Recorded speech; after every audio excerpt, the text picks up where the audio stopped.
నిన్ను నేను ఎన్నడు విడువను, నిన్ను నేను ఎన్నడు మరువను, నిత్యము నీతోనే జీవింతున్,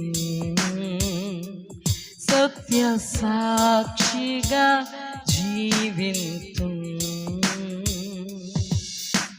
నిత్య రక్షణతో నన్ను రక్షించిన్, నిత్య రక్షణతో నన్ను రక్షించిన్ ఏకరక్షకుడు యేసే, లోకరక్షకుడు యేసే. నిత్య రక్షణతో